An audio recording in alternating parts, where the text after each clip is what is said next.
Thank you for the kind introduction. Good morning, everybody. I have nothing to disclose. So, autologous and allogenic hematopoietic stem cell transplantation are a potentially curative treatment for several hematological diseases. Infections are frequent complications after hematopoietic stem cell transplantations, and among measures applied to prevent it, the use of low microbial protective diet is a standard of care adopted in more than 90% of bone marrow transplantation centers, despite of its efficacy has never been tested prospectively. Quite the opposite, some observational data has highlighted a paradoxical link between the use of neutropenic diet and an higher incidence of infections. So we designed a study that aimed to assess the infection risk in patients receiving a non-restrictive diet compared to a protective diet after autologous or allogenic stem cell transplantations. Since March 2016, we conducted a multi-center, randomized, non-inferiority phase 3 trial enrolling all adult patients undergoing allogenic or autologous stem cell transplantations, and patients admitted for high-dose chemotherapy with a period of neutropenia longer than 7 days, an expected period of neutropenia longer than 7 days. We enrolled and randomized more than 200 patients and randomized them in a one-to-one design study.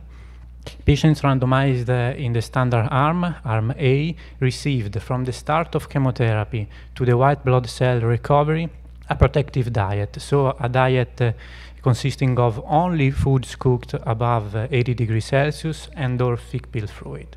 Here a short list of forbidden foods. Patients randomized in the experimental arm, so in arm B, received during neutropenia a non-restrictive diet, so a diet compliant to hospital hygiene standards and safe food handling procedures with the only exclusion of raw fish and raw meat. Here we come with the results. Both primary and secondary endpoints were met because no differences were found between the two study arms. No difference were found in terms of infection rates, both gastrointestinal and systemic infection rates. No difference were found in feeding outcomes with surrogate parameters such as change in body weight, change in serum albumin from admittance to discharge, changing body mass index. No difference were found in the incidence of acute graft versus host disease, one of the main complications of allogenic stem cell transplantation, consisting of donor immune cells activation against recipient tissues, leading to organ damage.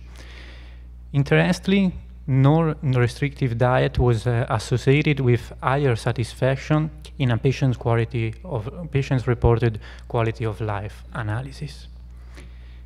So, in conclusion, the results of this randomized study, the first randomized study investigating the role of diet after allogenic and autologous stem cell transplantation, demonstrate that the use of a restrictive diet is an unnecessary burden for our patients' quality of life.